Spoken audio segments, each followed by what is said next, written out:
Perkenalkan, nama saya Royan Nizam Rafliansyah dengan NPM 20 08 10 10 130. Halo, perkenalkan nama saya Dirma Setiagraha dengan NPM 200810101076. Kami di sini membahas tentang perkembangan teknologi komputer. Sebelum mengetahui perkembangan teknologi komputer, baiknya kita mengetahui apa itu komputer. Komputer merupakan sebuah alat yang dipakai untuk mengolah data menurut prosedur yang telah dirumuskan, di mana komputer itu sendiri merupakan sebuah perangkat elektronik yang terdiri dari beberapa komponen yang saling bekerja sama, membentuk sebuah sistem kerja yang dapat menjalankan pekerjaan secara otomatis berdasarkan urutan instruksi ataupun program yang diberikan kepadanya, sehingga dapat menghasilkan suatu informasi berdasarkan program dan data yang ada. Komputer mempunyai beberapa generasi. Oleh karena itu, kita harus mundur dulu ke tahun 1940 untuk melihat komputer generasi pertama.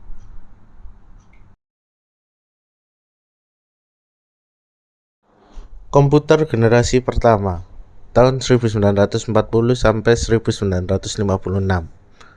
Perangkat komputer yang pertama ternyata dikembangkan untuk desain pesawat dan peluru kendali. Digagas oleh Konrad Zuse, seorang insinyur asal Jerman. Komputer generasi pertama menggunakan tabung hampa udara sebagai sirkuit dan drum magnetik untuk memori. Komputer generasi pertama ini sangat mahal dan besar, hingga mengisi seluruh ruangan. ENIAC, komputer elektronik pertama di dunia, mempunyai bobot 30 ton, panjang 30 meter, dan tinggi 2,4 meter. Komputer generasi pertama mengandalkan machine language, level bahasa pemrograman paling rendah yang dimengerti komputer.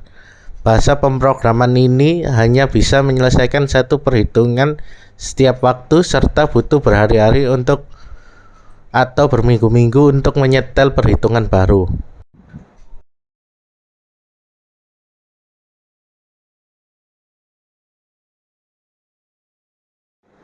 Komputer generasi kedua tahun 1956 sampai 1963. Diciptakannya transistor pada generasi ini mengubah wajah komputer yang dikenal generasi pertama. Transistor menggantikan tabung hampa dan memulai perkembangan komputer generasi kedua. Transistor jauh mengungguli tabung hampa dan memungkinkan komputer menjadi lebih kecil, cepat, murah, dan hemat energi dibandingkan dengan pendahulunya. Selain itu, pada generasi ini juga dilakukan pengembangan memori inti magnetik. Secara umum, komputer generasi ini sudah menggunakan bahasa pemrograman tingkat tinggi, kapasitas memori sudah lumayan besar, tidak membutuhkan terlalu banyak listrik, dan proses operasi sudah cepat. Komputer generasi ketiga tahun 1964 sampai 1971. Pengembangan integrated circuit menjadi penanda komputer generasi ketiga. Dalam pemakaian komputer generasi kedua, transistor membuat komputer cepat panas, maka komputer generasi kedua mulai ditinggalkan. Kemudian, pada tahun 1958, Jack Billy menciptakan integrated circuit chip atau IC. Kepingan kecil yang mampu menampung banyak komponen menjadi satu. Komputer pada generasi ini menjadi lebih kecil dan cepat serta murah, memungkinkan juga menjadi tersedia untuk khalayak umum. Komputer generasi keempat tahun 1970 sampai sekarang. Mikroprosesor menjadi terobosan dalam mendatangkan komputer generasi keempat dengan menyatukan ribuan IC ke dalam satu keping silikon. Komputer generasi pertama yang mengisi seluruh ruangan sekarang sudah muat dalam genggaman manusia. Muncullah laptop yang sangat portable dan dapat dibawa kemana-mana. Seiring komputer-komputer kecil ini menguat, mereka dapat dihubungkan untuk membentuk jaringan yang pada akhirnya mengawali perkembangan internet. Generasi kelima, sekarang dan masa yang akan datang. Komputer pada generasi kelima sudah mulai menggunakan standar PC. Perusahaan yang dianggap ahlinya dalam pengembangan komputer ini adalah Intel dan Microsoft. Bahkan Microsoft resmi menjadi standar internasional untuk software dan hardware komputer. Generasi kelima ini juga sering disebut generasi Pentium, karena penggunaannya sebagai salah satu mikroprosesor yang dianggap paling canggih. Komputer pada generasi ini juga mempunyai jutaan warna dengan resolusi yang sangat tajam. Selain itu, pada masa ini mulai berkembang komputer bergerak seperti laptop. Selanjutnya, saat ini masih dilakukan tahap untuk merealisasikan komputer generasi masa depan yang dilengkapi dengan artificial intelligence atau kecerdasan buatan. Tujuannya adalah untuk bisa mewujudkan suatu perangkat komputer yang mampu melakukan komunikasi dengan manusia, maupun menggunakan input visual dan belajar dari pengalaman pribadi.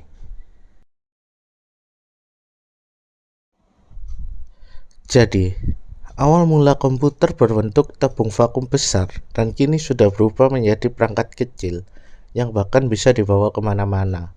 Tidak bisa dipungkiri lagi, memang teknologi akan membuat Anda untuk terus berinovasi.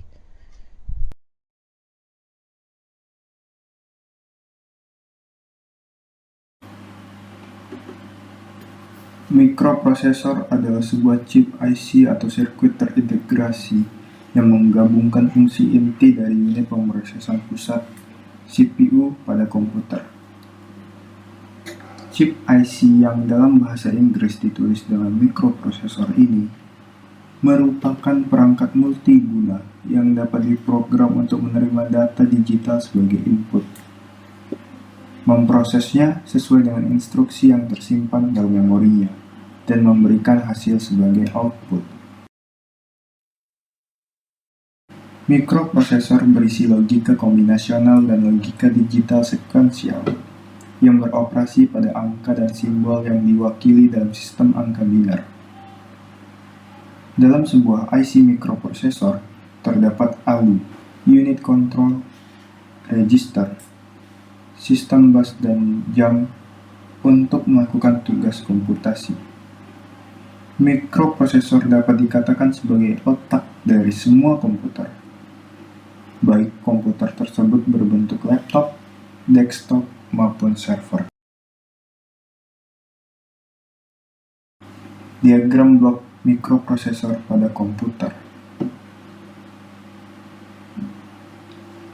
Sebuah mikroprosesor pada dasarnya terdiri dari unit aritmatika dan logika, atau disingkat ALU, register array, dan unit pengendali. Berikut diagram blok mikroprosesor pada komputer.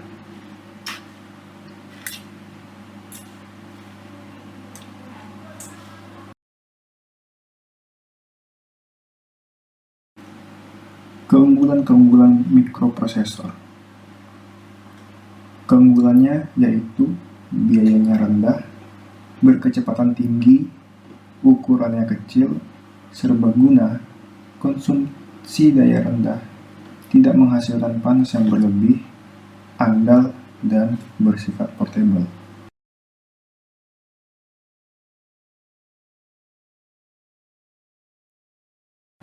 Hierarki komputer sendiri dibagi menjadi 5 macam. Berikut ini adalah macam-macam hierarki komputer.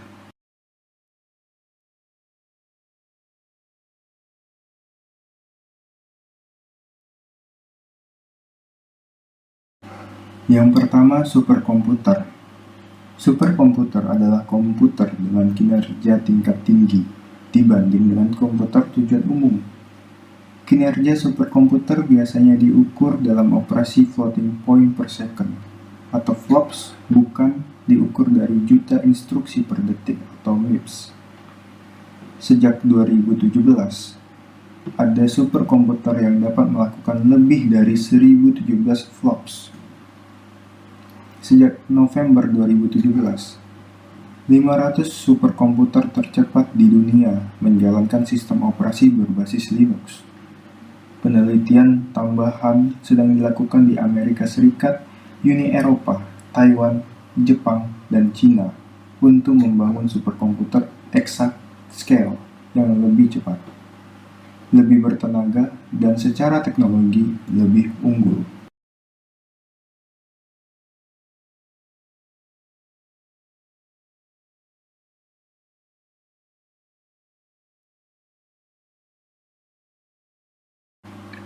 Yang kedua, mainframe komputer. Komputer mainframe adalah istilah dalam dunia teknologi informasi yang mengacu pada kasta paling atas dalam dunia komputer.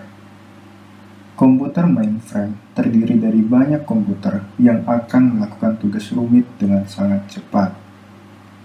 Contoh mainframe komputer seperti IBM System 360, IBM System 390, Cray1 dari Cray Research,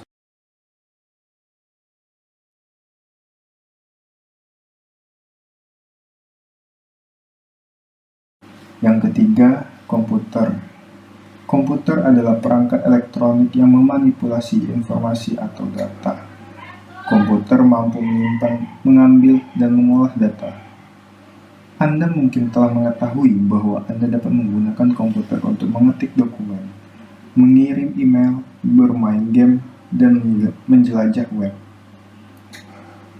Anda juga dapat menggunakannya untuk mengubah atau membuat spreadsheet, presentasi, dan bahkan video.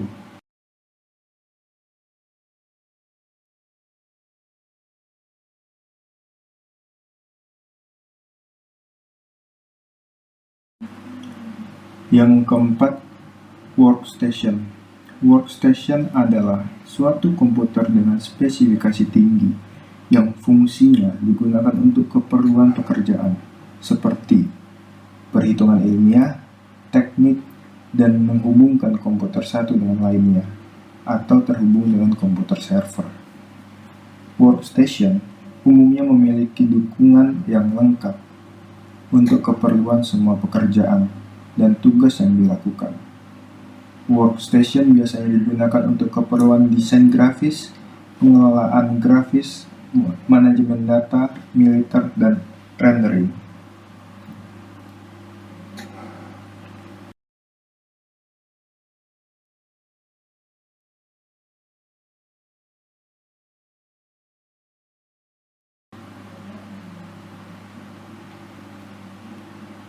Dan yang kelima ada mikrokomputer. Mikrokomputer adalah sebuah kelas komputer yang menggunakan mikroprosesor sebagai CPU utamanya. Komputer mikro juga dikenal sebagai PC atau personal komputer, home komputer, atau small business komputer. Komputer mikro yang diletakkan di atas meja kerja dinamakan sebagai desktop, sedangkan yang dapat dijinjing dinamakan dengan laptop, karena sering diletakkan di atas paha. Ketika komputer mikro pertama kali muncul ke pasaran, komputer jenis ini dianggap sebagai perangkat yang hanya digunakan oleh satu orang saja, yang mampu menangani informasi yang berukuran 4 bit, 8 bit, atau 16 bit, dibandingkan dengan mini komputer atau mainframe yang mampu menangani informasi lebih dari 32 bit pada satu waktunya.